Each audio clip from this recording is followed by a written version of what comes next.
Assalamualaikum warahmatullahi wabarakatuh. Alhamdulillahillazi 'allama bil qalam, 'allamal insana ma lam ya'lam, wassalatu wassalamu ala asyrafil anbiya'i wal mursalin sayyidina wa maulana Muhammadin wa ala alihi wa sahbihi ajmain, amma ba'd.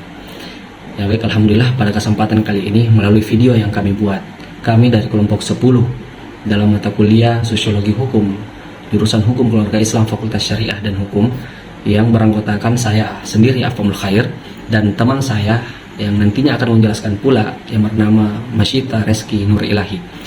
Dalam tugas ini kami diberikan amanah untuk membuat proposal. Makanya kami angkat proposal dalam video kali ini, dalam tugas kali ini, yakni dengan judul Perlindungan Hukum Terhadap Anak Terlantar dalam Perspektif Hukum Islam dan Hukum Positif, Studi Kasus di Kecamatan Patalasang. Adapun lebih lengkapnya mengenai bagaimana pembahasan tentang perlindungan hukum terhadap anak terlantar tersebut, maka tetaplah simak video ini. Oke, pada kesempatan kali ini di dalam pembahasan pertama yang menjadi latar belakang kami mengambil judul tersebut, yakni berdasarkan kepada di dalam negara kita saat ini terjadi suatu peristiwa atau fenomena yang buruk dan marak terjadi di tengah-tengah masyarakat dan dialami oleh masyarakat itu sendiri, yakni maraknya kasus anak terlantar. Hal ini disebabkan oleh makin rumitnya banyaknya krisis di Indonesia, baik dalam hal krisis ekonomi, krisis hukum, krisis moral, dan berbagai krisis lainnya. Menurut Undang-Undang 1945, anak terlantar itu dipelihara oleh negara. Artinya pemerintah dan masyarakat mempunyai tanggung jawab terhadap pemeliharaan dan pembinaan anak-anak terlantar, termasuk anak-anak jalanan. Hak-hak asasi anak terlantar dan anak jalanan pada hakikatnya sama dengan hak asasi manusia pada umumnya. Seperti halnya tercantum dalam Undang-Undang Nomor 39 Tahun 1999 tentang hak asasi manusia dan keputusan Presiden Nomor 36 Tahun 1990 tentang pengesahan Konvensi tentang Hak-Hak Anak. Maka mereka perlu mendapatkan hak-haknya secara normal sebagaimana layaknya seorang anak, yakni hak sipil, hak kemerdekaan, hak lingkungan, keluarga, hak pemeliharaan, hak kesehatan dan kesejahteraan, pendidikan, rekreasi atau hiburan, dan perlindungan khusus lainnya. Anak terlantar sendiri pada umumnya merupakan anak-anak yang berasal dari latar belakang keluarga yang berbeda-beda. Ada yang berasal dari latar keluarga yang tidak mampu sehingga mereka tumbuh dan berkembang dengan latar belakang kehidupan jalanan yang akrab dengan kemiskinan, penganiayaan, hilangnya kasih sayang, sehingga memberatkan jiwa dan membuatnya berperilaku negatif. Bahkan yang lebih miris lagi adalah ada anak terlantar yang tidak memiliki sama sekali keluarga atau hidup sebatang kara. Ada anak yang terlantar yang ibunya tinggal di perkotaan yang berbeda tempat tinggal dengan ayahnya karena pekerjaan, menikah lagi atau bercerai. Ada anak jalanan yang masih tinggal bersama keluarga.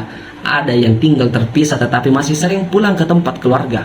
Ada yang sama sekali tidak pernah tinggal bersama keluarganya, atau bahkan ada anak yang tak mengenal keluarganya. Selain itu, pembangunan yang pesat di perkotaan ternyata memberikan efek negatif terhadap kehidupan anak terlantar. Keadaan kota yang justru mengandung maraknya anak-anak terlantar, kota yang padat penduduknya dan banyak keluarga yang bermasalah, membuat anak yang kurang gizi, kurang perhatian, kurang pendidikan, kurang kasih sayang, dan kehangatan jiwa, serta kehilangan hak untuk bermain, hak untuk bergembira, hak untuk bermasyarakat, hidup merdeka, atau bahkan mengakibatkan anak-anak dianiaya batin, fisik, dan seksual oleh keluarga maupun temannya sendiri. Rendahnya kualitas pendidikan anak di Indonesia banyak menuai kritik dari berbagai elemen masyarakat. Pertanyaan yang sering dilontarkan adalah sejauh mana pemerintah telah berupaya memberikan perlindungan hukum kepada anak sehingga anak tersebut dapat memperoleh jaminan atas kelangsungan hidup dan penghidupannya sebagai bagian dari hak asasi manusia. Padahal dalam pasal 20 Undang-Undang Republik Indonesia Nomor 35 Tahun 2014 tentang perlindungan anak, negara, pemerintah daerah, masyarakat, keluarga, dan orang tua ataupun wali, bahkan masyarakat itu sendiri berkewajiban dan bertanggung jawab terhadap penyelenggaraan perlindungan terhadap anak. Maka berdasar kepada latar belakang tersebut, kemudian pembahasan selanjutnya yakni mengenai rumusan masalah. Nah, berdasarkan kepada pembahasan dari latar belakang yang kami kemukakan tadi, maka kami mengambil beberapa poin yang dijadikan sebagai rumusan masalah dalam penulisan kali ini. Yakni yang pertama, apakah faktor-faktor yang menjadi sebab anak menjadi terlantar sebagai fenomena sosial? Jadi apa faktor yang menjadi penyebab terhadap terlantarnya anak tersebut?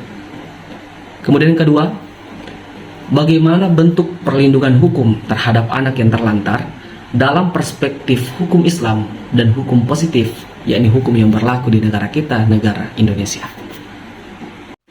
Selanjutnya fokus dan deskripsi fokus. Yang pertama adalah fokus penelitian. Fokus penelitian kita ini pada pembahasan yang kami angkat, yakni untuk memperjelas ruang lingkup masalah yang akan diteliti agar penelitian yang dilaksanakan secara fokus, maka terdapat beberapa batasan-batasan masalah tertentu. Yang pertama adalah permasalahan perlindungan hukum terhadap anak terlantar yang terjadi di Kecamatan Patalasang, khususnya di Kabupaten Goa. Kemudian yang kedua, selain permasalahan hukum terhadap anak terlantar, permasalahan yang kedua adalah bagaimana perlindungan hukum terhadap anak terlantar tersebut dalam perspektif hukum Islam maupun hukum positif, yakni hukum yang berlaku di negara kita, yakni negara Indonesia. Kemudian yang kedua adalah deskripsi fokus.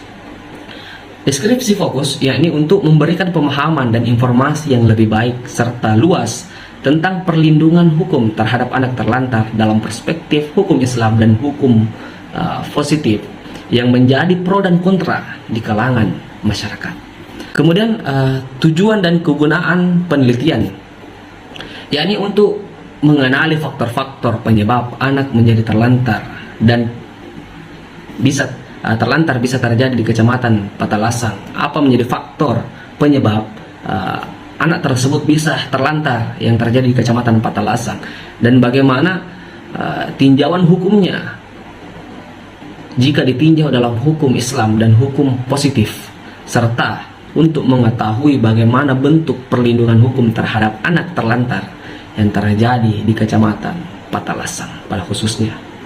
Dalam maksinalitas penelitian, kami sebagai penulis atau penyusun proposal penelitian yang berjudul Perlindungan Terhadap Anak Terlantar dalam Perspektif Hukum Islam dan Hukum Positif Studi Kasus Kecamatan Patalasang, kami melihat adanya perbedaan antara proposal penelitian yang kami buat dengan proposal penelitian atau skripsi yang dibuat oleh penelitian yang lain. Salah satunya dalam jurnal skripsi yang dibuat oleh Benedikta Deska Prita Oktalina, Fakultas Hukum Universitas Atmajaya Yogyakarta, dengan judul Perlindungan Hukum Terhadap Anak Korban Eksploitasi Ekonomi. Kami memperhatikan dalam jurnal yang dibuat oleh Benedikta Deska Prita Oktalina hanya menjelaskan tentang perlindungan anak terhadap eksploitasi dalam hukum positif, dan tidak menjelaskan perlindungan terhadap anak korban eksploitasi dalam kajian hukum Islam. Ada juga skripsi yang kami lihat adanya perbedaan dengan proposal penelitian yang kami buat, yaitu seperti proposal penelitian yang dibuat oleh Farhan Subhi, Fakultas Syariah dan Hukum Universitas Islam Negeri Syarif Hidayatullah Jakarta, dengan judul Penelantaran Terhadap Anak dalam Hukum Islam dan Undang-Undang Nomor 23 Tahun 2002. Kami melihat bahwa skripsi yang dibuat oleh Farhan Subhi ini hanya melihat penelantaran anak saya, tidak menjelaskan bagaimana bentuk perlindungan hukum yang diberikan terhadap anak yang terlantar. Proposal penelitian tentu saja kita menggunakan jenis penelitian. Nah, jenis penelitian yang kami gunakan di sini penelitian normatif, karena dalam hal ini penulis akan meneliti tentang perlindungan hukum terhadap anak terlantar melalui penelitian hukum pustaka. Lokasi penelitian yang kami lakukan di Kecamatan Patalasang, Kabupaten Goa, Kota Makassar, Sulawesi Selatan. Kami melihat adanya korban atau anak yang terlantar akibat krisisnya ekonomi. Sumber data yang kita kumpulkan dalam proposal penelitian ini adalah data kualitatif dalam bentuk narasi atau gambar-gambar dan data kuantitatif yang dapat diukur sehingga dapat menggunakan statistik dalam pengujiannya. Instrumen penelitian yang digunakan dalam pengumpulan data proposal kami adalah studi dokumen atau bahan pustaka seperti buku-buku yang berisikan tentang peraturan-peraturan yang berisi tentang perlindungan hukum terhadap anak, dan pengamatan atau observasi. Kami juga melakukan wawancara atau interview. Tentu saja dalam teknik pengumpulan data, seperti pembahasan sebelumnya, kami menggunakan studi dokumen atau bahan pustaka seperti buku-buku peraturan-peraturan yang berisi tentang perlindungan anak, tentang anak lah, yang berisikan tentang anak, hak anak, atau kami juga menggunakan pengamatan seperti observasi, wawancara, dan interview. Teknis analisis data yang kami gunakan dalam penelitian ini ada dua.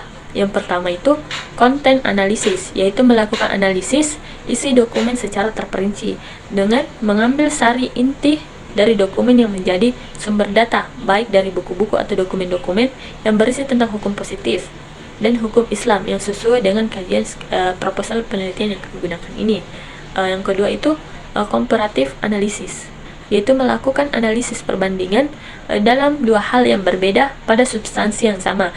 Dalam penelitian ini adalah hukum pidana positif dan hukum Islam yang sama-sama berbicara tentang perlindungan hukum anak yang terlantar. Oleh karena itu, kami sebagai penulis atau penyusun melakukan analisis perbandingan mengenai tentang perlindungan hukum anak terlantar mengenai hukum tersebut.